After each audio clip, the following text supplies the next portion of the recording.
Hi, everyone. This is Shailee Adinolfi from ConsenSys, where I do product sales and services, joined with Alex, Kyle, Matt, and Jesse. And we'll just go ahead and get started in talking about the next generation of DeFi platforms.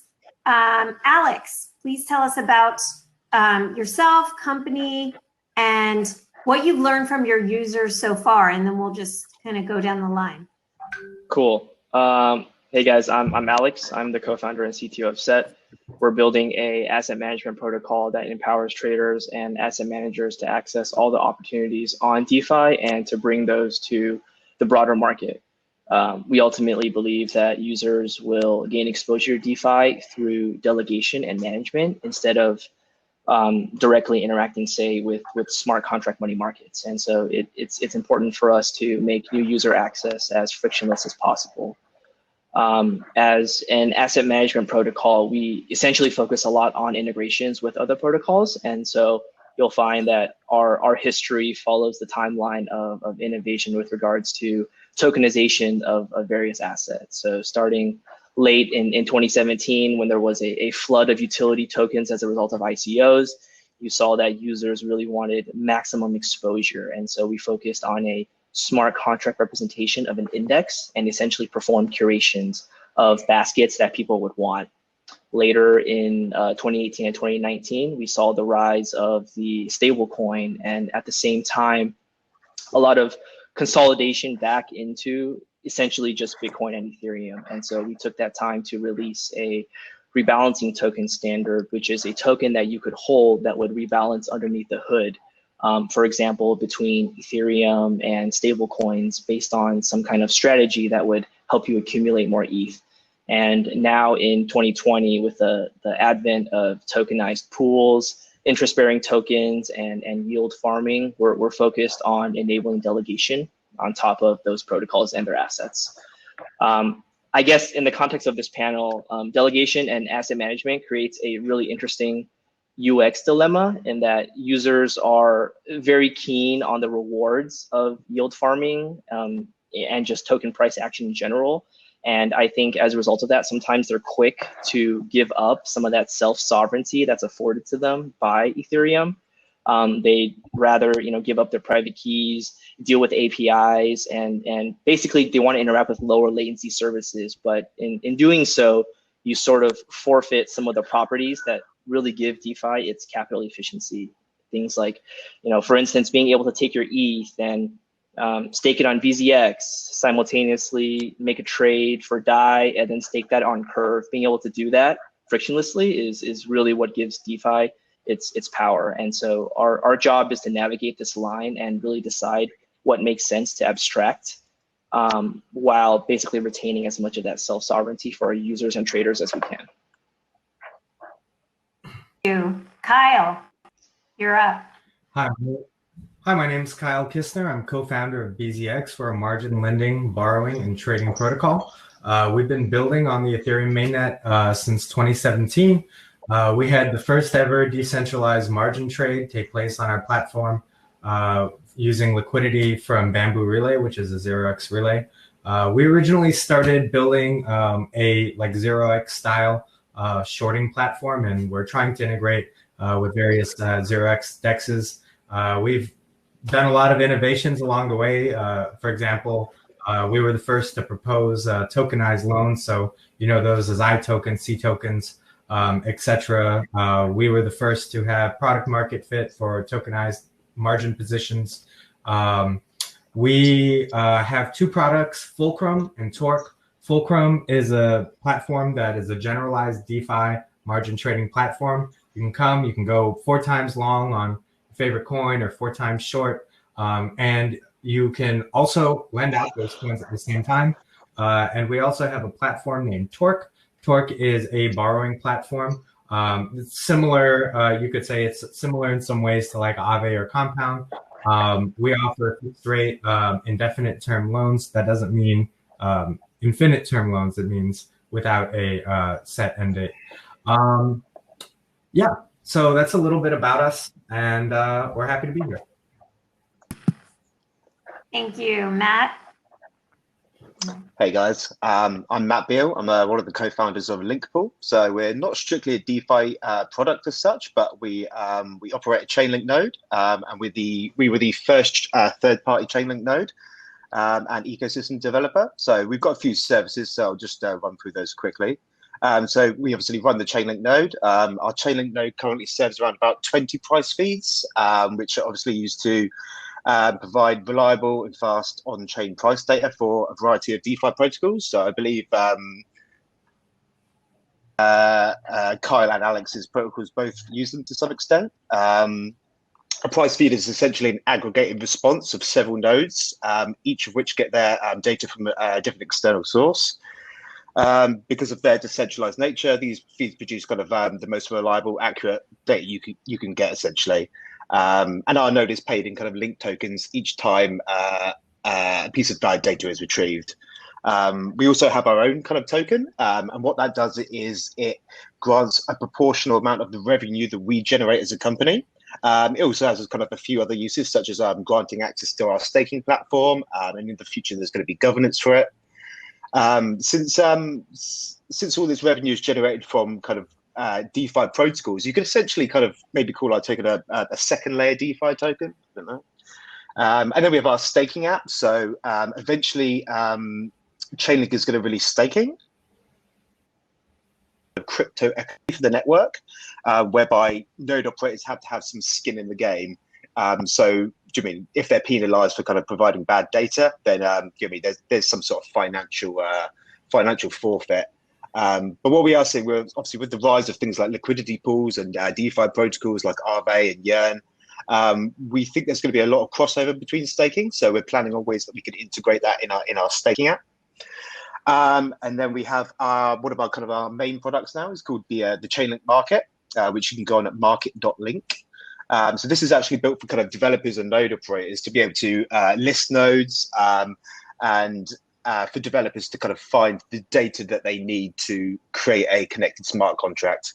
You can see all the details about particular nodes, such as if it's verified, how many feeds it serves, what data sources it has available, all things like that. We've got some exciting updates coming for that this month, so that'll be really interesting. So those updates should actually help give further insight into kind of the DeFi world as well.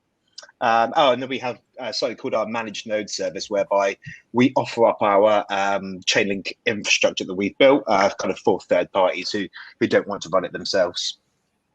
Yeah, that's me. Great. Jesse? Hi, everybody. My name's Jesse Johnson. I'm the creator of Bullionix, which is basically a project we started that explores the value of value-staked non-fungible tokens. So a little bit outside of the realm of DeFi usually, but what we're working on is bringing those together, because if you're familiar with non-fungible tokens or NFTs, those are basically unique assets that live on the blockchain, and they can represent crypto art, where they have a lot of applications with blockchain gaming, where you have items that could potentially outlive the games they were originally built for. We're taking that and we've created a collectible called Bullionix, which actually wraps ERC20 tokens inside of the non-fungible, so that what you could do with that, the first iteration of that is Bullionix, where we took a stable coin and we used the gold Digix stable coin, which is 1 gram of gold equals 1 DGX. And we wrap those so you have specific amounts with actual weights of gold in these high resolution 3D collectibles. And we partner with games, we partner with projects, and we partner with a lot of crypto artists to actually create these rare, some of them like only 5 exist or only 1 exists. And then people are able to trade these on NFT marketplaces like OpenSea. So that was our first project. Currently, I am building Aavegotchi. Now, Aavegotchi is powered by Aave, and it's kind of the second iteration of this, where we said, okay, we've learned a lot building with these stable coins, but we want to do more and look at other tokens out there. And Aave offers such an array of A tokens that actually are interest generating natively. So you're able to stake these inside of our cute pixelated ghosts called Aavegotchi. And if you remember, the name is obviously a reference to Tamagotchis from back in the 90s, our favorite digital pet. And so this is a gamified version of DeFi, And what we hope to achieve with that is to make it more accessible, more friendly, and also to encourage best practices. Safety farming is something Stanley at Aave has talked about, and that's part of what this initiative is about, is encouraging people to hold the A tokens and not necessarily over leverage or do something risky with them, and at the same time be rewarded by entering this metaverse that basically has all sorts of applications, where basically what we're going to have is a DAO governance structure using a native ghost token. And then by collecting, fighting, training your Aavegotchi, you're actually going to be able to improve or level up your ghost and play with this idea of dynamic rarity, where one day your NFT is the most rare or in the 95th percentile, but maybe tomorrow, because somebody upgraded with a wearable NFT or farmed some better ones, you're actually less rare the next day. And the rarer you are, the more ghost tokens you actually are able to farm. So this is the idea of rarity farming that we're experimenting with. And I think this will directly impact DeFi in a couple ways. We want it to be something that makes DeFi, people that haven't looked at DeFi yet but are interested in crypto, feel more comfortable and willing to check it out. And also people that have never used crypto before, this ultimately is that kind of tool. Everything we build, whether it's Bullionix or Aavegotchi, or even my first project in NFTs was Mintable, they're all geared towards being code-free, extremely intuitive platforms that people can use. So that's what we're building, and I think it's really an exciting time to be combining NFTs and this value staked idea with the power of DeFi. A bunch of things with regards to friction that you're experiencing, areas of opportunity to reach out to make things more accessible for users. What have been the biggest barriers, or what is the community, the DeFi community, facing as the biggest barriers with regards to user experience from your point of view? And what are you doing, or what do you seek from the community to make that better? I guess, Alex, you had mentioned abstraction, gas abstraction. And sure, yeah. I actually, one of the things that I think continues to plague the space, not necessarily for people who are already in DeFi, but for those who are on the outside looking in, is certainly still Ethereum onboarding. I think there's a ways to go, and some of the friction comes in a couple of different varieties, right? One is the fact that you need to have a seeded wallet with Ethereum. That in and of itself introduces many layers of dependencies, right? Even as a seasoned user, when I go to Coinbase and I hit withdraw, I kind of hold my breath and say, like, what are the systems that they've built under the hood that make sure that my tokens end up in my wallet? And I think that sometimes spells friction for new users, whereby they'd rather just stay on the centralized platform. Alternatively, there are services like Wire that are able to do ACHs directly from your bank account and provide you a seeded Ethereum wallet. But even those come with a pretty high sticker shock. So I think there's definitely a lot more that we could do to make onboarding for entirely new users much more simple. Yeah, so I think some of the biggest problems we're facing right now is, as DeFi, and this goes broadly across the industry, liquidity is user experience. And so we're still suffering from very low liquidity relative to the centralized exchanges. And I think this liquidity farming craze, as it applies to the decentralized exchange sector, is very much helping us overcome these network effects that the centralized exchanges have. But until we reach a certain tipping point, we're going to continue to struggle on that front. The other thing is, really, it's the user experience. So and it's honestly, it's everything that goes into using MetaMask. So onboarding onto MetaMask is just the first issue. Then the second issue is okay, you have your MetaMask running. Behind MetaMask, we have this whole node infrastructure. We have Infura running, right? A lot of the times where the node infrastructure is not really able to keep up with the demand. And, it's not clear that node infrastructure has been properly incentivized to be robust. And a lot of companies are having to pay for node infrastructure, which sort of undermines to some extent the decentralization of their front ends. They're going away from Infura, they're going towards Alchemy or QuickNode or something like that. But then even still, people using MetaMask are running up against problems with Infura. And then even as they get past that and they're able to submit transactions to the blockchain, they're still having issues because we have this crazy tipping system for the gas options. And then it runs them into a problem where, oh, I didn't put it a high enough gas price. And now, congestion is moving all around. And now I'm trying to put a new transaction in, or I'm trying to cancel it. And now I have this whole backlog and my entire system is broken. So it's just multiple layers of, how the consensus layer works, how we interact with the consensus layer, how we've incentivized the infrastructure that lets us interact with the consensus layer, and all the way up. So and then the liquidity that we get from DeFi. So all of these things are really big challenges that I think, once we're able to solve, it's going to really help us move forward. Matt, do you want to add to that from your perspective? Because I know you're not experiencing those Ethereum-related gas price issues, but what are you looking forward to from a? No. So in terms of kind of high gas prices, so we actually take the kind of the brunt of that at the other end, because we're effectively the ones that are paying for kind of each Chainlink job that is ran. So a higher gas price for us obviously means that our node costs more to run, and therefore we make less profit. The thing with Chainlink nodes is they always need to pay the fast gas price. Obviously, a long block confirmation time will give out kind of quite delayed results, jeopardize the DeFi apps using the feeds, and then kind of jeopardize them by introducing front running.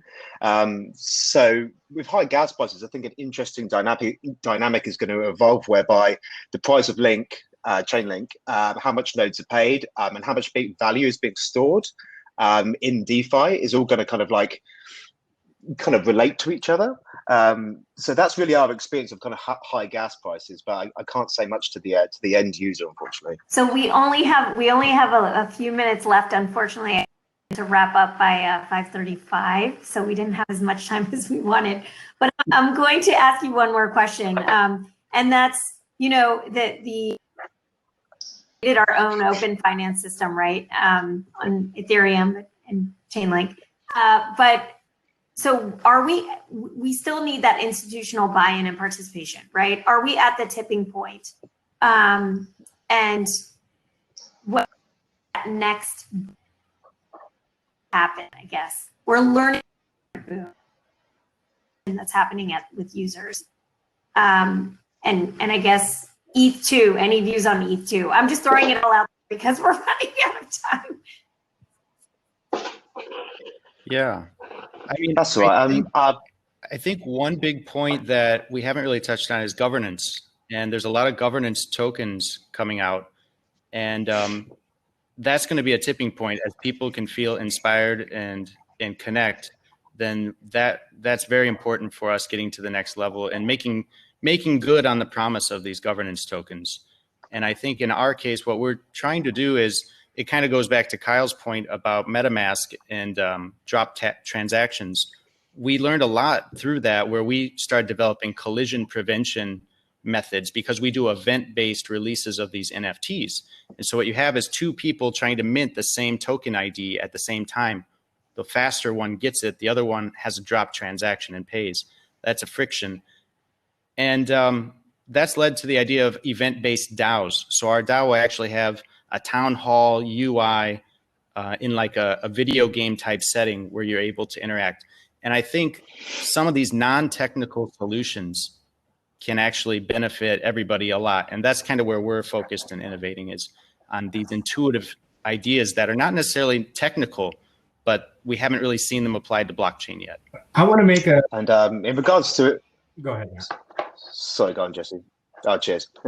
So in regards to kind of the tipping point, I don't think we're quite there yet, but obviously the volatility of crypto is something that's typically been quite a significant risk factor for institutions and VCs, and kind of kept them away from crypto in general. I think with the rise of stablecoins and increase of native asset hedging opportunities in DeFi protocols, this volatility is getting mitigated while still providing better returns than a typical finance system. And in most cases with a lot more flexibility and friction. So this is why we're actually seeing, I think, why we're seeing a lot more VCs start to invest in DeFi projects recently. So for example, Compound had, as you may know, quite a big VC backing. And I think that's because they realize now that they can provide better financial instruments with DeFi with a more acceptable level of risk. And I think as the risk decreases, the benefits for institutions may force their competitors to enter the space in order to protect their margins. So maybe that's the tipping point when the competition between these institutions starts kind of firing up and they start kind of trying to challenge each other to go and get on board. So Kyle, then so I would just kind of like break this down a little bit more. Like, so what do we mean by institutions getting into DeFi? Do we mean like what Matt said about VCs investing in DeFi companies? Do we mean institutions actually using DeFi? Do we mean institutions supporting the infrastructure for DeFi or participating in DeFi in a way that brings in more end users? So I think, right now we could say that DeFi actually does have quite a bit of VCs investing, traditional institutions investing.